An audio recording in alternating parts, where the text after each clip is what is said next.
Il me conduit dans les sentiers de la justice.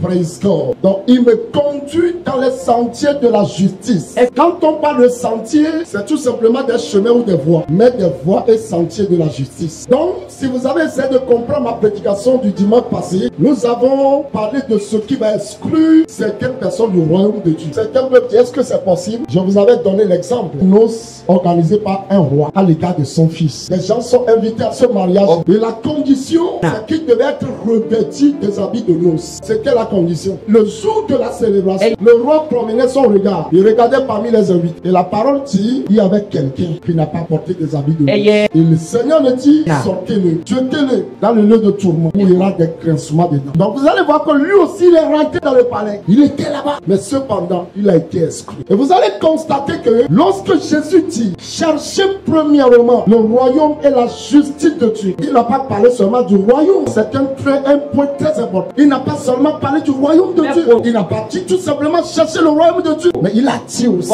chercher sa justice. C'est là où beaucoup tombent dans le piège. Beaucoup cherchent le royaume, mais excluent la justice de Dieu. Beaucoup invoquent le Seigneur. Beaucoup prient le Seigneur.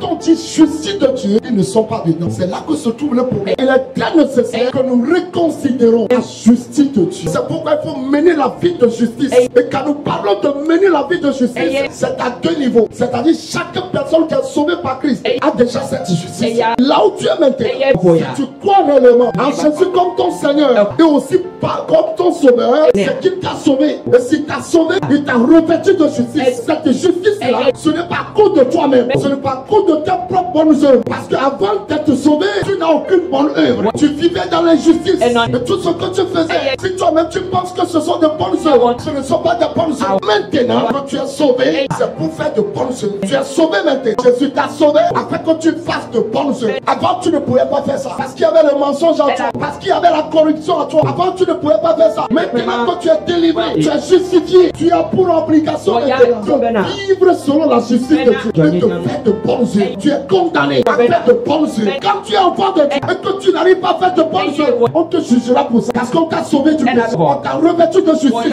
Tu as la parole, tu as le Saint-Esprit. C'est afin de faire de bonnes œuvres. C'est ça le premier niveau de la justice. Deuxième niveau de la justice, c'est que tu t'engages à ne plus jamais faire du mal. C'est ça la consécration. Tu te consacres maintenant et dis, maintenant que je suis sauvé, maintenant que je suis pardonné, maintenant qu'on m'a compté parmi les enfants de Dieu, je m'engage à faire du bien. Je m'engage à ne plus faire du mal. C'est ça le deuxième domaine de la justice. Et ça, on appelle ça la justice de la maturité et de la perfection. Et David a fait cette expérience-là. Nous allons lire quelques passages. Psaume chapitre 23 et le verset 3. Il restaure mon âme. Il me conduit dans les sentiers de la justice à cause de son nom. Proverbe chapitre 4 et le verset 18. Le sentier des justes est comme la lumière resplendissante dont l'éclat va croissant jusqu'au milieu du jour. Esaïe chapitre 30 et le verset 21. Tes oreilles entendront derrière toi la voix qui dit, voici le chemin, marche ici. Car vous irez à droite ou vous irez à gauche. Donc il me conduit dans les sentiers de la justice.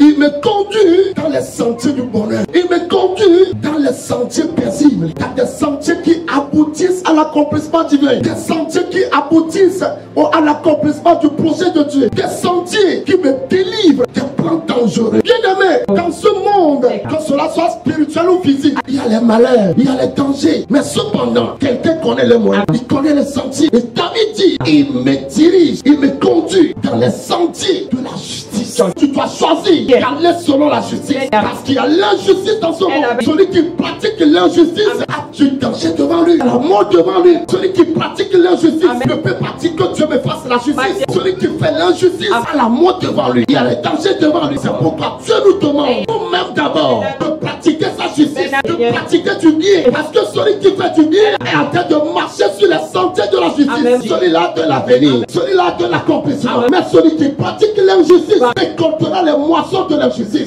Il y a des voies injustes. Et ceux qui les empruntent, souvent nous entendons le mot prématuré. C'est soit de l'emprisonnement, c'est soit des maladies, c'est soit des choses ignobles pour toi. Parce qu'eux-mêmes, ils ont emprunté le chemin de l'injustice. On ne peut pas emprunter le chemin de l'injustice et attendre voir la justice.